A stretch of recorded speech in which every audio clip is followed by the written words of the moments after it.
دنیا میں تمہارے لیے بدترین سزا یہ ہے کہ اللہ تمہاری زبانوں سے اپنا ذکر روک دے۔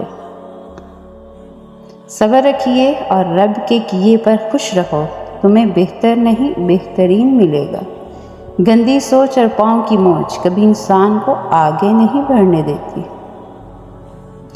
جو آپ کے پاس ہے وہ ان سب چیزوں سے بہتر ہے جو آپ کے پاس نہیں ہے۔ سب سے مشکل مرحلہ اپنے اصل کو قبول کرنا ہے۔ جب انسان یہ کر لیتا ہے تو وہ نڈر ہو جاتا ہے اور اس کی سیلف اسٹیم بڑھ جاتی ہے اور وہ خود کے لیے کافی ہو جاتا ہے۔ اگر تم سے ایک تارا گم ہو گیا تو کیا ہوا؟ آسمان پورا تاروں سے بھرا ہوا ہے، اور اگر بھرے آسمان میں سے بھی کوئی تارا تیری قسمت میں نہیں تو کون جانتا ہے، شاید چاند ہی تیرا نصیب ہو۔ دل اور نصیب اپنی مرضی کرتے ہیں، عقل کی چابی سے دونوں نہیں کھلتے۔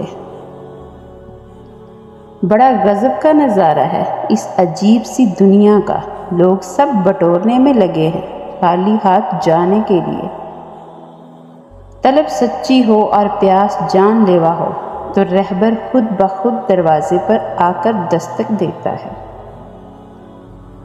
عقل مندوں کو صبر مرغوب ہوتا ہے، جو بات کرنے کے مقابلے میں صبر اختیار کرتا ہے آسمان سے بلند ہو جاتا ہے۔